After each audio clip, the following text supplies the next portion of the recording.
So the most important part of any hair service is a consultation. If you are still learning your consultations, it's a struggle at first. You may lose out on opportunity to make extra money. You may miss out on opportunities for a lot of things in a consultation. Or you could hear the client wrong, or they could hear you wrong, and then they're not happy. So consultations is something that you're consistently working on, making sure that you do really well. And if you have to role play in front of a mirror or with a person or any other thing like that, it's always good. Practice always helps. So during a consultation, a couple of questions I really like to ask and know even before the consultation. So let's say a customer books, they call, ring, ring, I want to make an appointment. Cool. Whether you book them, they book online, whatever, whoever books them in the salon, they're a new guest for you. The best thing that you can do is go ahead and reach out to that client yourself, whether it's a text, you send them a form, or you give them a call and just say, hey, so-and-so, this is Emily calling from X Salon.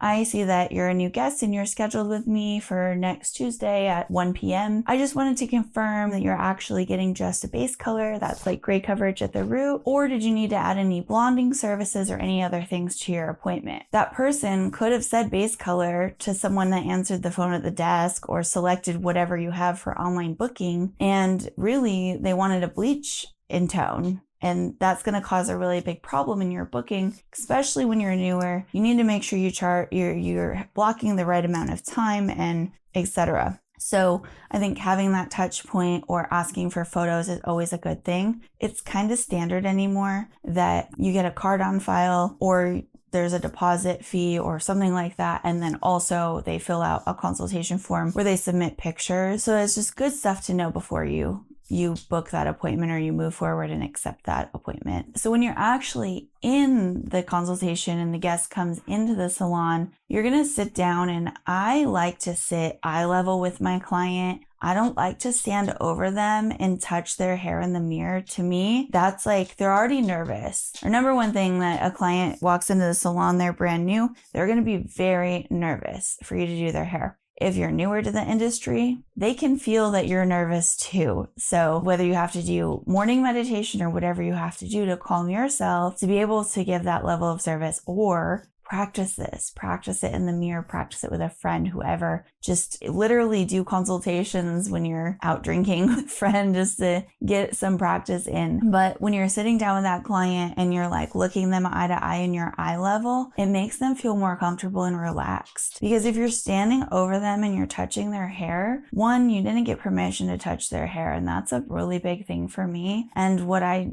teach in my salon company is making sure you get permission from that client before you touch their hair. So let's sit down, let's be eye level. Hi, Ashley, I see we have you scheduled today for a highlight. Great. I know that we talked over the phone the other day and we determined that it is a highlight that you're looking for. So today we're just going to get a little bit more clear on the services that we're going to do. If you start with what we call an opening statement, kind of just sharing with us, Ashley. So Ashley, my name's Emily. I'm a stylist because I love to make people feel better. My goal for you today is for you to leave having a look in a color that you love and to be able to recreate that at home. So doing that and saying that, today I'm going to offer some products and services that I think that you would enjoy. Is that okay with you? And they're going to say yes. So guess what? You just got permission to ask all the questions and sell all the things to them. So then a couple of really good questions to ask is, what is your goal for today? So just asking, what do they want to achieve in this session today? Is there something that they don't like about their hair? All these other things. And then what do you like or dislike about your current hair? If they left a stylist to come see you, why did you leave your last stylist? I don't want to get into the drama. I'm not trying to badmouth another stylist. I don't want to know all the details. I just want to know what they did. Were they not consistent? Were they always late? What can we do to be better and win that guest over? Because right now in your career, you're brand new. So what can you do to make sure that you are landing every guest, you're rebooking every guest, you're retaining every guest? Because every guest is an opportunity, and we want to make sure that we're getting all of that correct. So then you always want to under promise and over deliver. That's just key in the industry. So if they have black box color and they want to be blonde, you need to promise them that they're going to get to a level 6 red today. If you get lighter, great, but like you can't say you're going to get it there not knowing what you're going to run into. And one of the things I really like to tell people in that situation of black box color is, Ashley, you've been coloring your hair with dark hair color for so long. My job as a stylist is I know how to mix and apply the products properly and the chemicals we're working with. I know how to do this application that you're asking for. And I'm really good at what I do, but what I don't know is how your hair is going to lighten, and because of your hair history, how it's going to respond to this lightener. So I can put on the lightener and I can tell you in about 20-30 minutes how it's lifting. Lightener really only stays active for an hour unless you reapply after that hour. And if you do, you should charge for that. So you're really not going to be able to tell that guest that you can get them blonde. So never promise something that high unless they're virgin, then it's easy, right? And that's like having a unicorn in your chair. Another question I like to ask is dimensional results. So if you want more dimension in your hair, when you leave today, do you want the top of your hair to feel blonde or do you still want it to feel brown or maybe copper or red? You got to look at all the different colors and determine what the end result is. I never ever start a client without looking at photos first. I want photos of what you don't want. I want photos of what you do want. I want to look at everything. I want to be like, okay, you like this picture. What do you like about that picture? Do you like the tone of the blonde? Do you like the placement of it? Do you like the brown? Because right now your roots are black and this picture is brown with blonde highlights. So it's really determining all those key factors and then letting them know what's achievable today and for the time that you have. And then also in your consultation, when you're sitting face to face to them, you're going to ask them, what's your normal hairstyling routine? So on your wash day, you wash with what? And then what do you do after?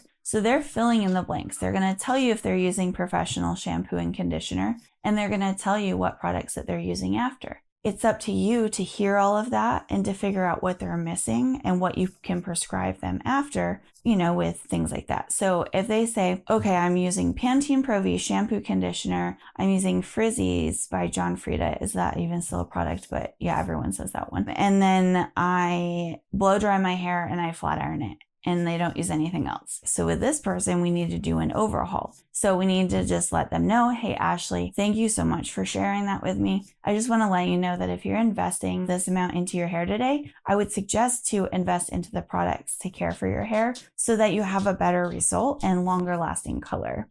Our products are formulated for your hair, skin, and nails. So they keep your pH level at the right level and just help you make sure that the color isn't just washing out after you go home. So today I'm going to recommend, I use Redken in my salon, so the ABC or acidic bonding concentrate shampoo conditioner. I'm also going to recommend that you use a heat protector to blow dry your hair and for your flat ironing, and maybe a dry shampoo to help your hair last. All of our new guests in our salon enjoy 20% off of their first product purchase. That's just something that we have in play, and that's to help them because they're new to us, they're getting this big service and they're buying all these products to help their hair. So I like to get them started. And if they can only leave with 2 products today, what's the most important? If they're spending all the money on color, your shampoo and conditioner are going to be most important. And then your other ones can come later. Maybe you offer them an extra 20% off on their next visit to get what they couldn't get today. Just something nice to do. You're also going to make sure that you talk about the maintenance of this color service. So whatever color service they're getting done, okay, so your cost today is going to be X dollars. One thing I like to do is use my iPhone calculator and show them without saying the number out loud. Sometimes people are weird about having prices said out loud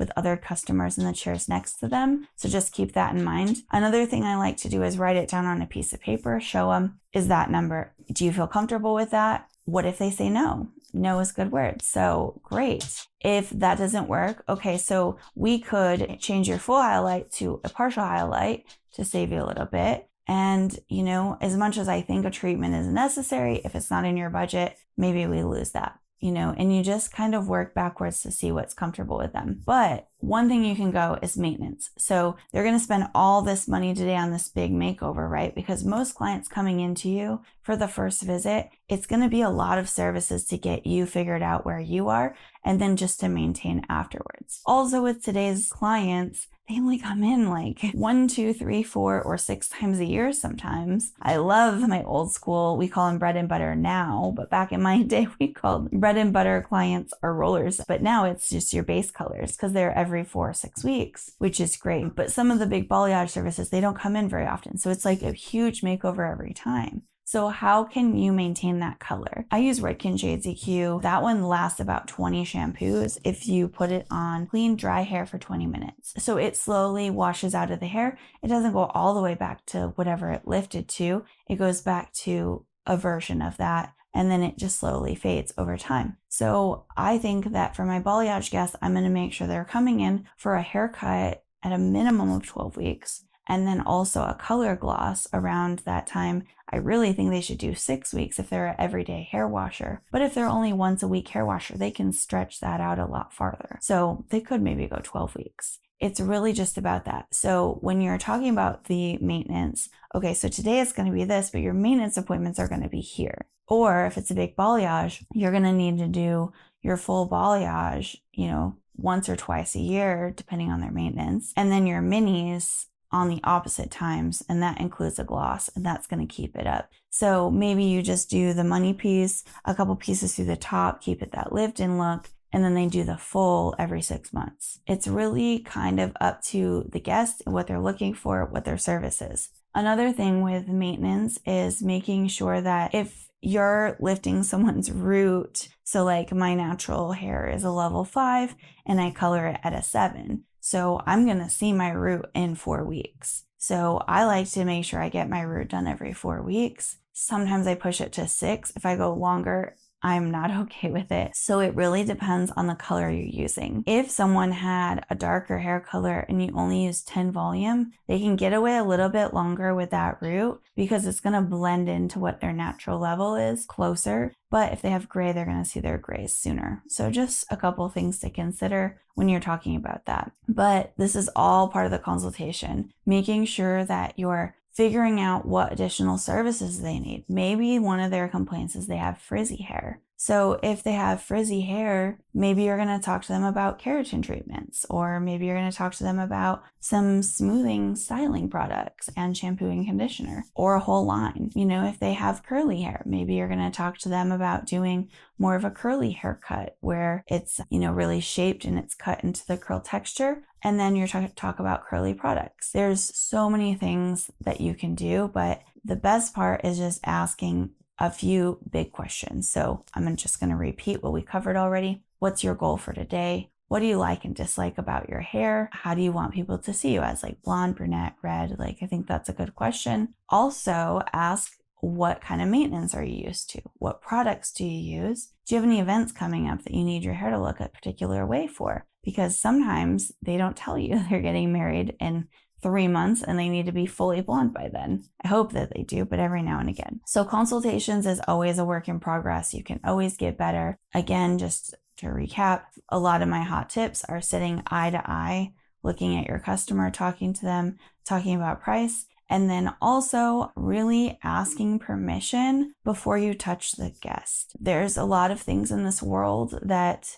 are not good for people, and sometimes they really need you to ask permission before you just touch their hair. And please don't let me see you on social media petting your guests like this and keep touching and touching and touching. I just think it's annoying, but that's my personal pet peeve. Now that I told you, you're gonna see it everywhere you look. Send me a DM about it, but just ask permission and be kind in your consultations. Make sure you're clear and call all of your new guests. Make sure that you have enough time for their services. The worst thing you can do is not call a guest, have them show up and they want something completely different and you don't have enough time for it. So good luck out there in those consultations. If you need any help or have any questions, make sure you put it in our group chat and we'll make sure we cover those questions. Thank you.